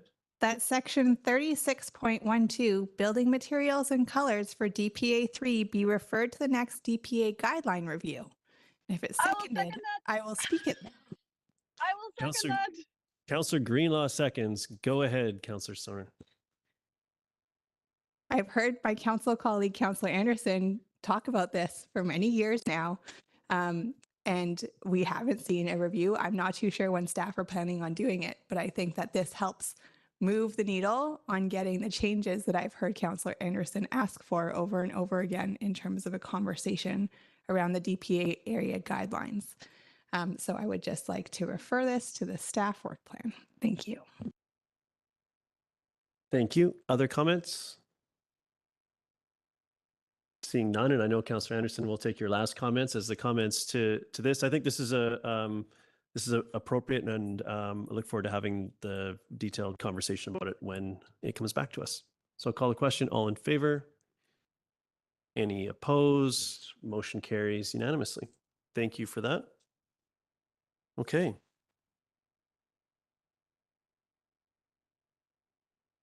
So perhaps I think we've earned our little break, and we'll let staff turn over. So we'll take a short recess, and we'll come back at 7:45.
Thank you and welcome back. We're on to item 3.2, the temporary use permit DT00048 for carbon engineering. I'll pass it over to staff.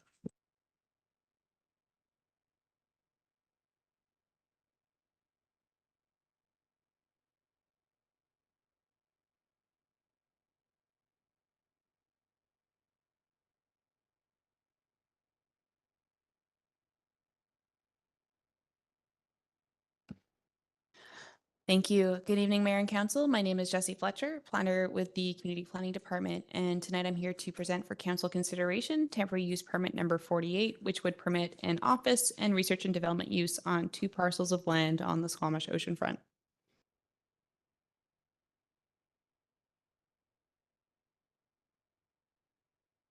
Carbon Engineering is a company that is developing direct air capture technology for carbon dioxide for eventual storage or use as fuel. Our records indicate that they have operated on the Squamish oceanfront since 2015. This is an ortho photo of the site from 2019. The applicant had operated under 2 temporary use permits previously, TUP 59, which authorized the research and development use, and TUP 64, which authorized the office use. Both have subsequently expired. When the applicant sought a business license renewal in 2023, it was noted that their TUP had expired and a new TUP was required to continue the use. The lands fall within the oceanfront sub-area plan and are governed by a phase development agreement with the Squamish oceanfront developer. The lands are zoned Comprehensive Development Zone 69, Area D, Mamquam Residential. The sub-area plan and zoning envision a place of urban residential uses with commercial uses exclusive to mixed use to support the adjacent employment lands. The applicant is not proposing any new buildings, so no new development permits are being sought. Existing structures were constructed or added under the development permits of the day. This is an image of the existing site plan. The applicant is seeking a new temporary use permit. Staff recommend a 3-year temporary use permit with an opportunity for 1 renewal. Because this temporary use permit would authorize both uses, research and development and office, within 1 permit, it is considered a new permit. Upon conversation with the developer, it is not anticipated that this use will continue at this location for a full 6 years, given the master plan intentions. However, staff recommend the full time of the permit to prevent another lapse in the permit. So staff recommend that council authorize TUP number 48, subject to the signing of Schedule G, and that the mayor and corporate officer be authorized to execute the permit. Thank you very much. Council, questions? Councillor French? Thanks, Mayor. We set a precedent with industrial operations seeking temporary use permits when the energy projects submitted TUP applications for worker housing and laydown areas. So has this proponent been asked to or offered to make the equivalent of a community amenity contribution as part of this process? Through the mayor, no, they have not. The use has been going on since 2015 with an existing workforce, so it didn't seem appropriate to seek a CAC. Thank you. Councillor Stoner? Thank you. Also reflecting on my colleague's question, we also don't typically secure CACs for industrial uses. It's when you're providing housing, and temporary housing should be included in that when you've been trying to seek long-term housing solutions from a proponent. So I think that's the differentiation here. My question is, I'm just wondering if staff can speak to what amenities might be delayed if development of Block D is pushed out by 3 and maybe longer years. So through the phase development agreement, we have secured amenities for our community as development occurs. With the extension of this TUP, that development won't occur. And so what things might be delayed in terms of provision for the community? Thank you for that question. Through the mayor, the authorization of the TUP for 3 years doesn't necessarily mean that the use will occur on site for 3 years. They are still subject to a lease with the developer. If this were to delay development of those lands, the only amenities that would be delayed through the phase development agreement at this point would be construction of the Mamquam line channel side of the diking infrastructure. All other amenities, the large amenities, are delivered with the occupancy of the first residential unit, which has been approved for DP and is in for building permit at this time. Okay, thank you. And then my other question is a bit nuanced, and I appreciate that you say that this is a new TUP because it's putting both the uses under one. But both the uses were also allowed under separate TUPs. And so I'm just wondering if you can speak to that a little bit. Like, the use has been allowed on the site for more than 6 years. And typically we only allow temporary uses to occur for a maximum of 6 years. And so can staff just speak to the allowable length of this TUP and the risk of providing that extension after 3 years? Through the mayor, so that's a good question. And so there's a lot of nuance around the temporary use permit within the legislation. The best interpretation that planning has and planners have available to us indicate that a new permit can be sought at the expiry of the renewal of a 6-year, because the legislation isn't clear what qualifies as a new permit. The length of time the temporary use permit on the site for each use has been 3 years for each use. So if council were to have some hesitation around that, they could seek to require council authorization for renewal after 3 years. However, at this time, staff would say that it's unlikely that the use would continue after 3 years, given the development's intentions to develop Block D next. However, we're trying to avoid missing another renewal of the TUP. Thank you. Councillor Pettingill. Yeah, I just want to make sure I understand. So although Carbon Engineering is who wishes to do the continued operations there, the TUP would be with Matthews West, and it would be up to them to use this site for any research and development and office use for the next 3 years, should they so choose. Is that correct? Through the mayor, for clarification, not entirely. So the temporary use permit lies specifically with this use in the configuration that it is in right now. So the use would be within the floor area that is existing on site and tied to Carbon Engineering. The Carbon Engineering then has a lease with Matthews West that is for a different length of time and may expire prior to the expiry of the TUP, and that wouldn't restrict future uses on site in terms of what's authorized by the zoning, but it wouldn't authorize another research and development use. Yep, go ahead. And just when you say, because this gets to one of my concerns, because research and development seem like a very broad term in our bylaws. So tied to the footprint, can you speak a little bit to how specific, like, does it, Carbon Engineering is trying to do some sort of sequestration type thing. Is it restricted that necessarily, or as long as they're using the same buildings, not changing any building footprint, they could do any R&D there in theory? Through the mayor, the permit itself is issued to Carbon Engineering as the user. I am unsure of the answer as to whether or not it would be transferable to a similar research and development use. I don't think so, based on the covenants and the conditions of the permit and the footprint. But I don't have an affirmative answer for that one. I might want to defer to the senior director of community development. If he's on the call, he might have more guidance on that. Mr. Vilniskis, would you like to chime in on this piece?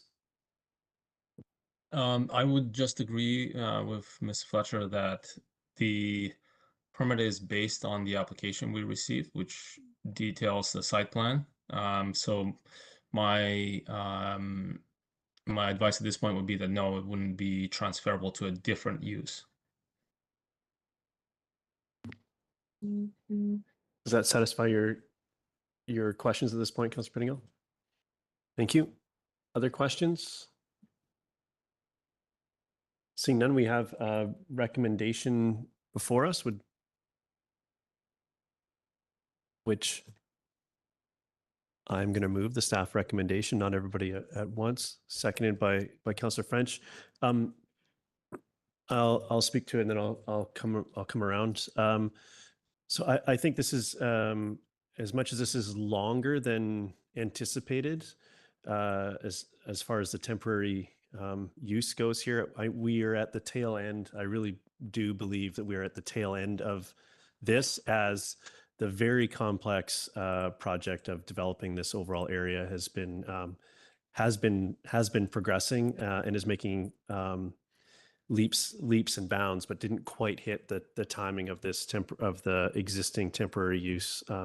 So I'm happy to grant this extension. I think it's totally appropriate, and I do think it's unlikely to be renewed, just as the pace of change down there is moving quite quickly at this point. So I'm comfortable that this isn't that this is totally appropriate use of a temporary use permit. Councillor Penigo. Yeah, I'd like to propose an amendment if I could, and that's to add a third bullet that staff return to council for consideration of any renewals. Is there a seconder for the motion? I'll just remind council, this is something an option that we did discuss at last we looked at temporary use permits. Is there a seconder for the motion? Seeing none, move on to comments. Do you have comments, Councillor Penigo? Do you have comments at this point on what is proposed, as your amendment wasn't seconded? Yeah, I guess, I've had some hesitation. I think my colleagues have made some good points about not wanting to see, us lose out on some of the promised development we are expecting. And I just, given some of what we've seen, I would call it loopholes or things we missed in our bylaws, some expansion of fossil fuel development here, which makes me very uncomfortable. And I note that Carbon Engineering now is owned by Occidental Petroleum. So I just feel very nervous. It makes me want a few more checkpoints and so on, which is part of the reason why I proposed the amendment. I think, there's some good limitations to the footprint and so on, which give me some solace, but yeah, I just, I can't remember what the expression is, but anyways, I'm feeling a little bit nervous about not having a little more hands-on on this one. So I'll think about how I'm going to vote on this. Thanks. Thank you. Councillor Hamilton. Thanks very much. This is actually a difficult question for me, because it does seem as if our temporary use permit is quite clear on the timelines that are allowed for a temporary use, and it seems like some things have slipped through the cracks, and they've been allowed to go for a little bit longer and are applying for a longer temporary use permit. But I think that's looking at the letter of our policies, and if we look at the letter of the policy, not certain what's the definition of a new permit, we have some wiggle room there. And so I come to the real purpose of a temporary use permit, and to me the core of a temporary use permit is this land use appropriate for that space? And I see no indication that the land use there is inappropriate. And so with that, I will support the extension of the temporary use permit. Thank you. Other comments?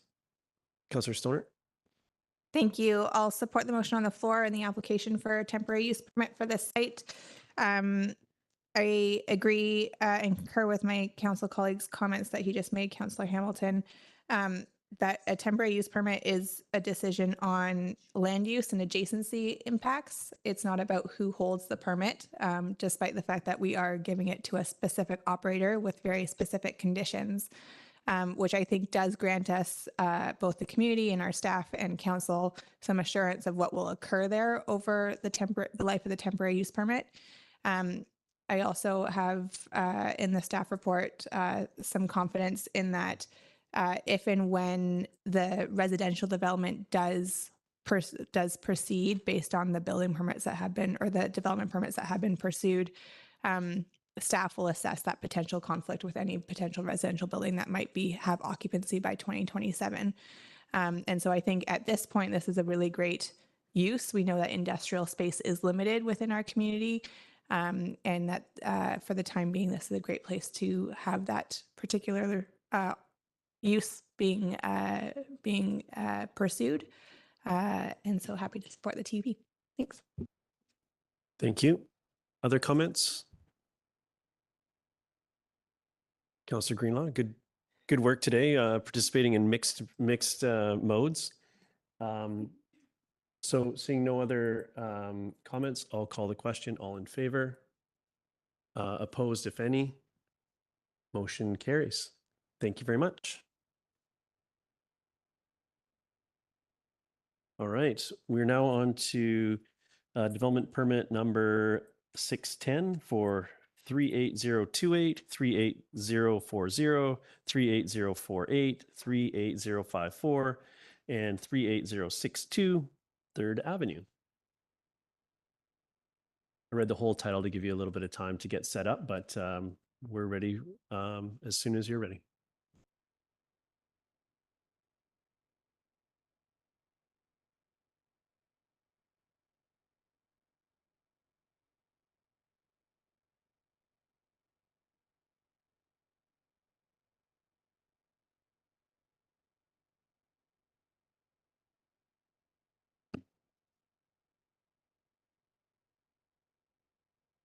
Great, thank you. Good evening, Mayor and Council. My name is Jessie Abraham, Planning Consultant, presenting on behalf of the Community Development Department.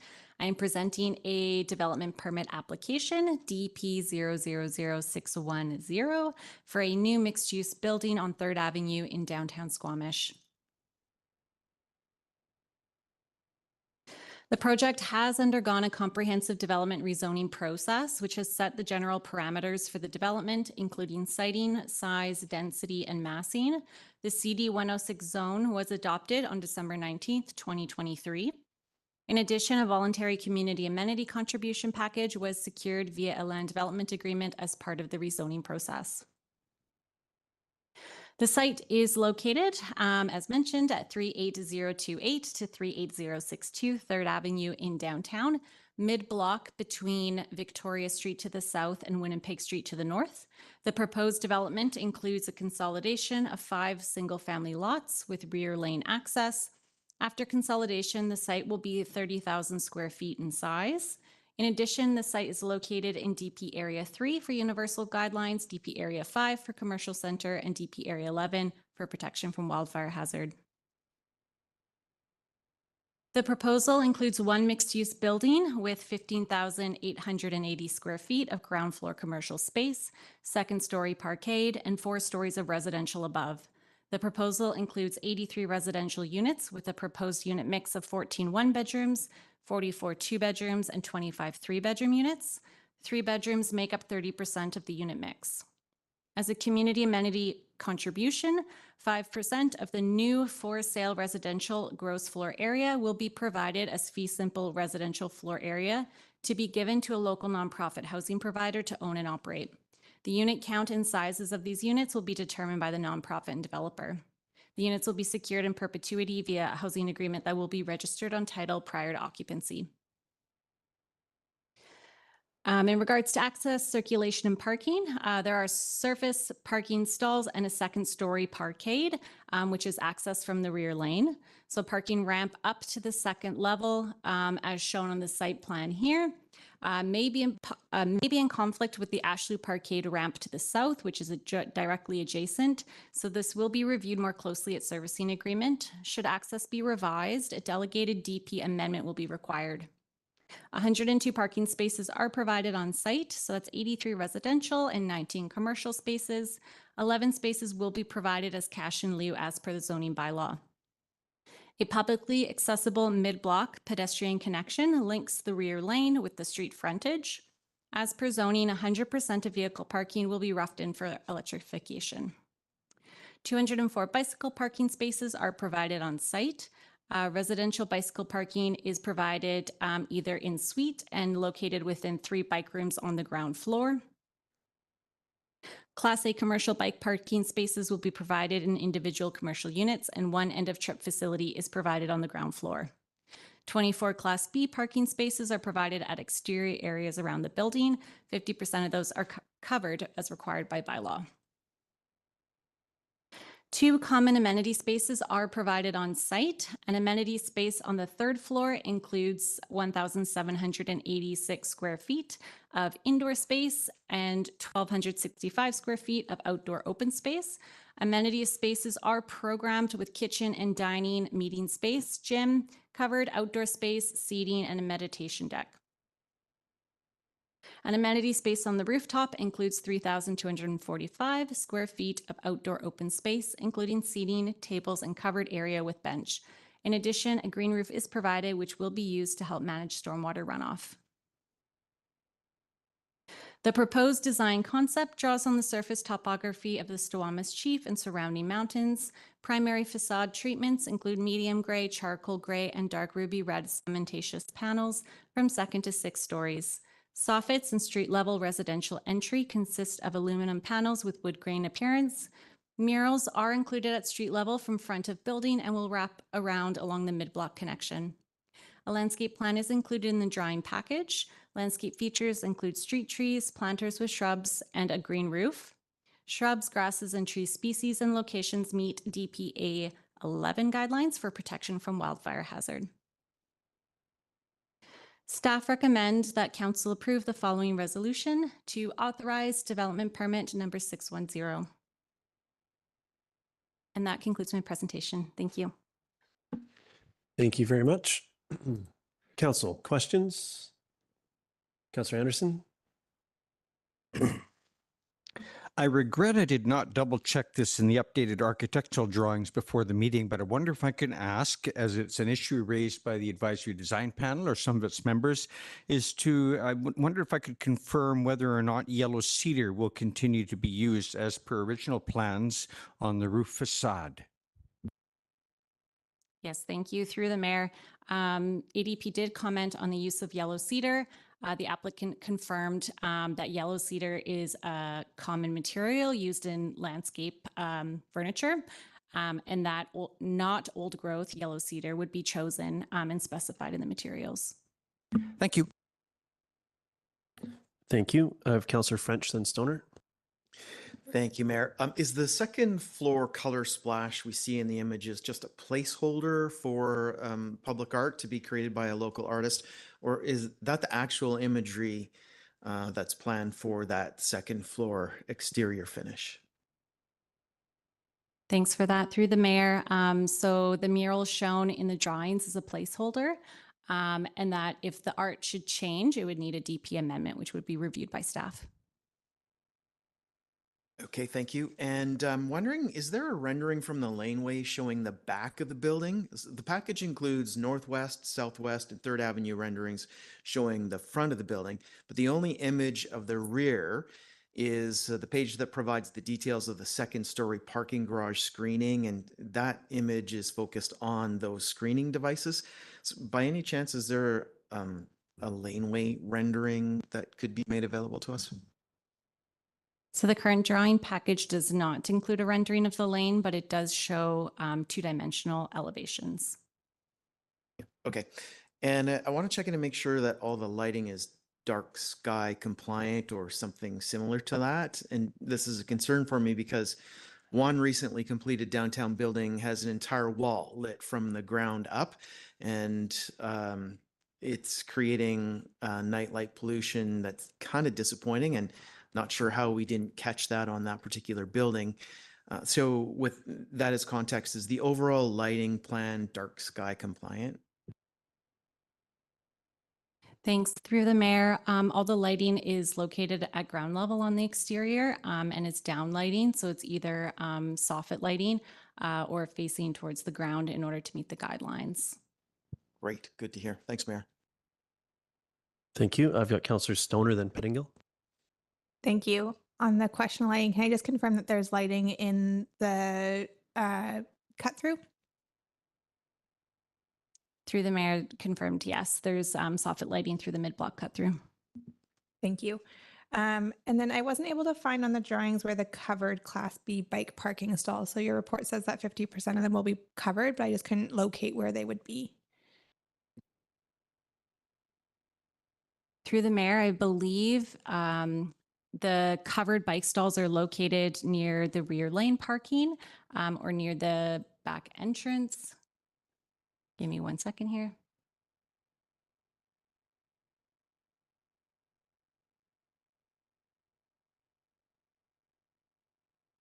Thanks.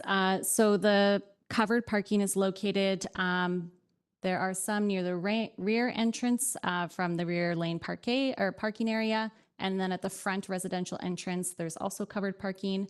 And then at the rear side of the mid-block cut through, there's a corner with several stalls as well. Great, thank you. My last question is in the DP Area 3 Guidelines 36.18B. It reads, building design that allows for natural ventilation, such as operable windows on at least two sides of the building, is encouraged. And the staff assessment is that this somewhat meets the guidelines, but it's not possible for all units. Can you just describe, does that mean that there are some units that will not have access to natural ventilation or operable windows? Through the mayor, thanks for that. I should clarify, all the windows will be operable, just that not all units will have operable windows on two sides. That's a very useful clarification. Thank you. I was really concerned for a second. Thank you for that. Councillor Pettingill. Yeah, thanks. And I just want to clarify or confirm, there's a few things mentioned in the zoning bylaw we approved in terms of things the developers committed to that aren't mentioned tonight. And I'm just wondering if there's a particular reason, like, do we try and just pick out the things that are more relevant to the DP and that's why, or is there an oversight or, and, you know, we talk about the specific CAC dollar amount, no gas commitment and those sorts of things, which were in the zoning bylaw, but we didn't hear about all those tonight. And I'm just wondering if I can get clarity on why. I just want to make sure we're not missing anything. Through the mayor, thank you for that. And I'm just looking in the report to see if it speaks to that. But all the requirements of the land development agreement bylaw have been met, which includes covenants on title for flood hazard, as well as a no gas covenant, as well as a statutory right-of-way to allow public access at the mid-block connection. The remaining outstanding items for CAC contributions are listed in the report. Thank you. Any other questions? Okay. Seeing, oh, go ahead. Are you moving the? I was just going to move the staff recommendation. Thank you. Is there a seconder? Seconded by Councillor French. Would you like to speak to it, Councillor Stoner? Yeah, just briefly, this is a development permit that is not requesting any variances. I think staff's assessment as per the DPA guidelines are fair and justifiable, and appreciate the additional detail that has come with the DP drawings, although we did secure many of the details through rezoning. And so I think that made this process a bit easier, but happy to support the DP as is. Thank you. Thank you. Councillor French. Thanks, Mayor. Speaking in favor of the motion, the responsiveness to feedback from this project has been impressive from the start. And following feedback, I note the changes to the massing, the roofing plan, the addition of public art, which wasn't initially proposed, the parking screening and accessibility features. So I support granting this development permit and get this project moving forward to provide the additional housing units that we need. Thank you. Other comments? Councillor Anderson, then Hamilton. I shall also be supporting the resolution we have before us. I think that this has gone through lots of discussion and checks and back and forth to arrive where we are. I'd like to comment on the issue of the use of yellow cedar. This is yellow cedar in our area is sourced from Squamish Nation and other First Nations forest operations. It is predominantly of very low quality. It's difficult to sell. It's full of rot. Advisory Design Panel members are making comments on material choices, not yellow cedar now for about the third time recently, and other stone products and this sort of thing. And I think this is healthy. However, in the recent past, comments regarding yellow cedar in plans for the oceanfront building now being completed led Matthews West to question what they were doing. And they made a research visit to a local log sorts, spoke with professional foresters, spoke with the First Nations forestry managers in our region, and came away convinced that the yellow cedar cladding was a good idea and represented good forest management. And so today we have a building in the oceanfront which prominently features yellow cedar, providing employment and business opportunities for the Squamish Nation community members. I'd like to highlight these comments from Advisory Design Panel because perhaps we might give some consideration to exposure or encouraging acquaintance with our local building materials sectors, because I think there's a lot of insights that might inform the design advice that we receive from our professionals, not all of whom live here in Squamish and are connected with these local sectors. Thank you. Thank you. Councillor Hamilton. Yeah, thanks very much. I'll be speaking in support of this DP application. I think that this project has just been responsive all the way along to the requests of council and of our staff, and I think that I'm really pleased to see this project finally coming through to fruition. Thanks very much. Thank you, Councillor Pennegill. Yeah, thanks. Also happy to support this, and I agree this developer has been very responsive to the concerns and questions council has had, and I'm eager to get moving and really want to highlight and appreciate the units going to a local nonprofit. The need is so great, and this will help make a little dent in that. So thank you. Thank you. I'll be supporting the motion. I think the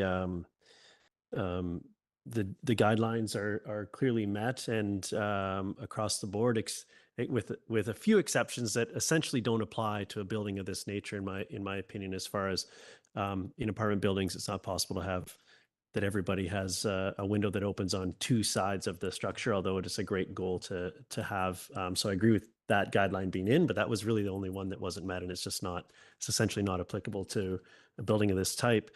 I do think that as I reflect on the